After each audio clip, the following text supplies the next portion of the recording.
Napagplanuhan nga po pala namin ngayon na pupunta kami ng ilog. Ang tawag doon guys is Estrella Falls. Doon yun matatagpuan sa Nara, Palawan. Actually, matagal na po naming napagplanuhan na mag-outing kami. Tatlo lang naman din kami guys. Ewan ba, ba't hindi matuloy-tuloy? Ang dami-daming balakid. At ito nga, buti na nga lang guys. Ito yung hindi pinag-isipan ng husto, yung one day lang na nag-usap kami na aalis nga po at matutuloy na ng Saturday ngayon nga po. Pero guys, hindi pa rin ako nag-expect na matutuloy kasi nga ilang beses kami na nagplano tapos wala rin, hindi rin natuloy dahil nga may mga kanya-kanyang lakad. At kaninang umaga nga na confirm ko at inantay ko talaga na tumawag sila sa akin kasi once na pagka sila mismo yung tumawag sa akin guys na aalis, ayan, talaga namang siguradong aalis kami guys dahil sabi nga nila kagabi ang dadali naming sasakyan yung malaki, yung kay Mami Joyce, kaya ayun, inisa na lang namin para masaya sa isang sasakyan guys at sinundungan nila ako sa bahay, pero hindi na ako nagpasundo sa bahay guys, nagantay na lang ako dito sa may malapit sa kalsada para hindi sila mahirapan. Hindi naman po ako nakapag-prepare kasi hindi ko in-expect na matutuloy guys. Kaya nga po nakapaglaba pa ako at nakapagluto, nakapaglinis pa ng bahay kanina. Pero guys, pagtawag sa akin at dahil may time allowance pa makakapagluto pa ako guys ng kanin dahil nagtawag po yung aking mga kasama na ako na nga lang daw po nakatoka doon sa kanin na dadalhin. Ayun, nakapagluto pa ako guys. Buti na nga lang at syempre hindi naman tayo nakaluto ng mga ulam-ulam dahil matagal yun.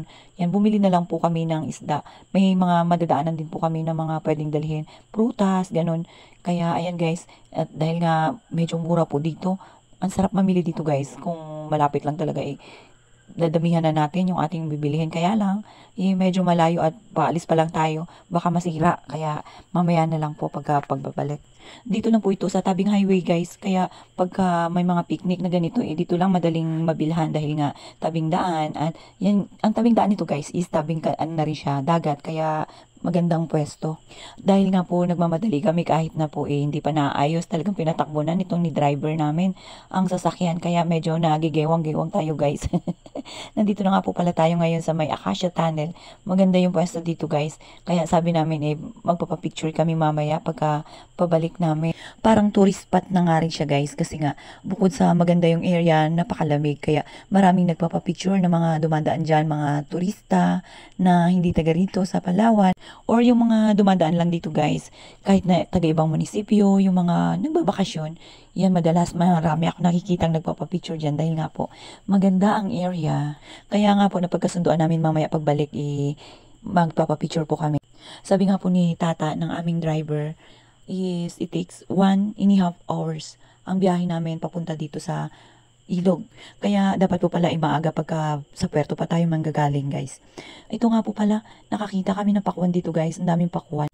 Bumili na nga rin po kami guys dahil nga po medyo mura dito. Buti na nga lang po pala nadaanan namin to. Pero marami nga daw pong nagtitinda dito sa mga tabing kalsada. At yan ang daming mangga guys. Mura lang siya.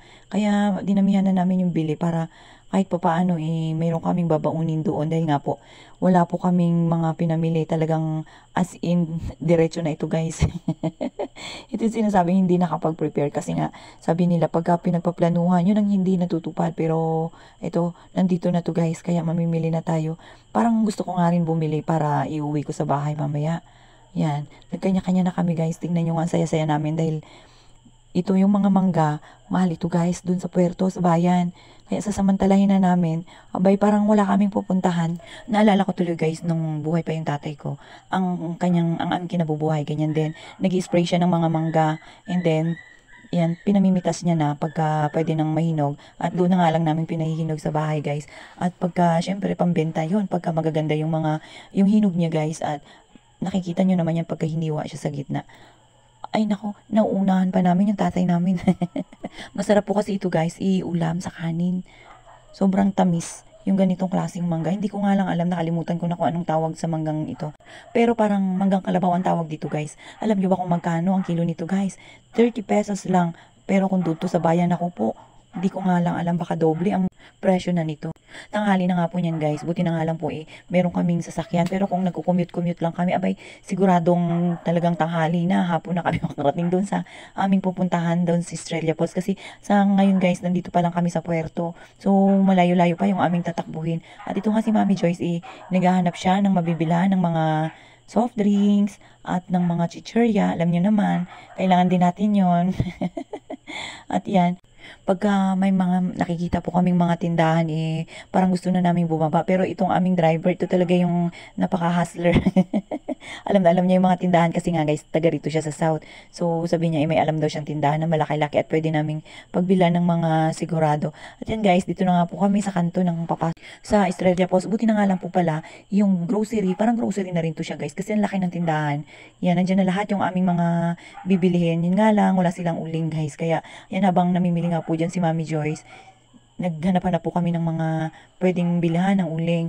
At yan, inuna muna namin syempre siya para matulungan namin sa mga pagbubuhat. At habang bumibili nga po kami dyan, abay, nag-ipon-ipon pa, ang tatlo. Actually guys, tatlo lang po pala kami sa aming lakad na ito. At ngayon nga, natatawa nga kami guys kasi itong dalawa na to, talagang nagplano po pala talaga kasi nga po, magkasama po pala yan sila sa isang opisina or isang building lang sila guys sa trabaho. Kaya yan, palagi silang nakakapagkwentuhan. Ako, medyo malayo ako guys. Kaya hindi ko alam, nakabili pa sila ng kanilang mga attire. Kaya kung mapapansin niyo halos parehas ang kanilang attirean guys. Tingnan nyo nga oh. Tayo busy-busy doon sa ating opisina. Sila busy-busy rin sa paghahanap ng kanilang mga attire. Kaya ayan, hindi sila gaanong prepare guys. Tingnan nyo nga, halos kambal na yung kanilang suot, yung kulay. Kaya tawanan kami dyan ng tawanan guys.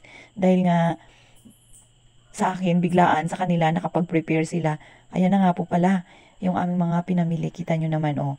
Kanya-kanya na kaming buhat, guys, dahil wala naman kaming taga-buhat dito. Yan, ang aming mga pinamili.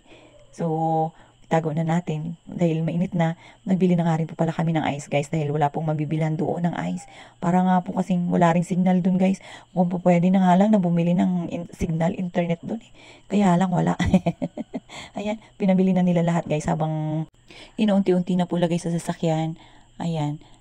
Naghanap na nga rin po pala ako ng uling na mabibilan. Kaya iniwan ko na yan sila dyan guys. Pupunta na po ako doon sa kabilang tindahan para maghanap ng uling at nang makaalis na. Medyo tanghali na nga po dahil mag-iihaw pa kami doon guys. At hindi pa namin alam, wala pa kami dalang ihawan. Pero sabi nga po nila mayroon din naman daw po doon na available na pwedeng pag-ihawan. Kaya lang, alam niyo naman guys, maraming tao ngayon dahil Saturday. So, kailangan makahabol pa tayo doon at makaihaw tayo kaagad dahil nga po may dala rin po pala kaming karne. Ang iniisip nga po namin guys, yung cottage kasi mahirap pagka maraming tao tapos maubusan tayo ng cottage. Abay, hindi ko alam kung saan tayo pupulutin ito. Kung po pwede na nga lang magdala ng lamesa at doon na lang sa gilid ng ilog, di ba? Kaso wala. Kaya ayan, nag-prepare na kami guys, umalis na kami para naman mapaaga tayo. At pagdating nga po namin, medyo sikip na sa kahit na sa parking lot. Buti na nga lang nakasiksik tayo dun guys at kinausap natin yung nasa loob, yung mga nagbabantay at yung in charge sa loob guys. Yun nga, sabi nga po wala na raw pong table. So, nanghina pa ang mga lola nyo guys. Hindi namin alam kung saan kami pupwesto. Pero, nagpahabol si kuya, hinabol pa kami. Ma'am, sabi niya ganun, hanap kayo doon ng lamesa at susunod ako. Dahil yung mga table pala doon guys, may mga naka-reserve na. So, buti na nga lang po, mayroong nagpa-reserve na hindi raw po matutuloy ngayong araw. Kaya, ayun guys, salamat naman, talagang siniswerte pa rin tayo. At pagdating nga po namin, ayun na naman, nataranta na naman kami dahil wala kaming mapag-iihawan guys. Dahil pagdating doon sa may iniihawan, puno na nga raw po. At buti na nga lang, nakita namin yung aming kaopisina dito. At yun, nakahingi kami ng tulong guys sa kanya dahil medyo nauna nga raw po sila, maaga pa sila dito At yan, nakahingi tayo ng tulong at siya na bahala doon sa aming iihawan sa aming isda. Pero guys, hindi dito sa pag-iihawan namin, hindi pwedeng ipagsasama yung isda at yung karne dahil nga bawal daw po. So, ayan, sabi namin sa kanya, itulungan niya na lang kami. At ako nga po nakatuka doon sa pag-iihaw ng karne. At buti na nga lang talaga guys, inandyan si Sergeant at siya yung nag-ihaw ng aming isda. Pero after niya nga po doon, inassist niya rin kami dito dahil ayan, ang hirap pala guys mag-ihaw dito pagka ganitong tanghali ka na dahil nga po pila na. Buti na lang yung katabi natin dito mabait. Tinulungan niya po ako magpadingas dahil mahirap, wala po tayo. Siyempre guys, pagka tayo lang maghanap pa tayo kunyari ng mga pusporo, ng ganun. Tamang kwento-kwentuhan lang guys. Kaya nakatayo lang ako at sila na yung nagpaypay. Buti na nga lang at dito naman habang busy kami doon sa pag-iihaw. Ang nakatoka naman dito guys is si Mami Joyce. Nag-prepare siya ng aming mga prutas. Yan, hiniwa-hiwa niya na, in-slice niya na guys. At habang ang aming kasamang bulinggit dyan, si Mako, talagang nakaupo lang rin. Nag-aantay sa aming mga preparation na mga gagawin. At yan guys, tingnan nyo, nagmukbang na kami. Yan talaga yung best para makatipid kami sa aming mga gagamiting plato dahil wala po kami dalang plato dyan guys. Yung disposable namin is dalawa lang yata, tatlo. Kaya nilatag na namin lahat para naman siguradong busog na busog. Ayan piniprepare na namin guys, at habang ako naman inuumpisahan ko na itong kainin ng aming pakwan. Nakakamiss talaga yung pagka ganito guys, yung nagbabanding tayo dito. Lalo na yung ganito yung area, malamig. So, nakakamiss. Buti na nga lang, inatuloy tayo at medyo sumaya-saya naman tayo at nakalimutan natin ang ating mga iniisip na mga problema. Yan guys, tingnan nyo nga talagang nakaka-excite. After nga po namin kumain ng maraming itinakpan lang namin yun guys, iniwan namin doon dahil nga wala naman din pong aso dito dahil marami rin pong nagtitingin-tingin guys. Ayan, pumunta na kami dito sa area. May lubid pa nga pala yan dyan guys dahil parang boundary lang na pwede naming pagpasukan na nga. Delikado po kasi pagka doon kami sa malalim, baka mamaya alam nyo na, nag-iingat lang. Kaya dito lang tayo guys. Malamig nga po pala dito Parang syempre, pagka sa bahay nga pag naliligo tayo guys, nag-iinit pa tayo. Dito talaga sobrang lamig guys, parang halos ayoko umupo. Pero, ayan sarap sa paa. Buti na nga lang po guys, wala pang nakapupwesto dito sa dulo, dito sa itaas. Para at least isulong-solo namin yung lugar guys. Maganda yung aming napwestuhan talaga na. Salong-salo nila yung aming ihi guys dito sa taas. Charot lang. Yun nga lang guys, kailangan pagka naglalakad tayo dito kasi nga po puro batuhan ito guys kailangan dahan-dahan lang po para hindi tayo madudulas kasi nga po yung mga bato mayroon na rin siyang mga lumot-lumot guys, kaya kailangan dahan-dahan po, delikado po dito sa pagka sa mga bata na naglalakad, kailangan mayroong kasamang mga nanay, may mga bantay na dala. Kaya po kung mapapansin niyo medyo nahirapan po ako maglakad guys dahil nag-iingat po ako, iniingatan natin yung ating paa.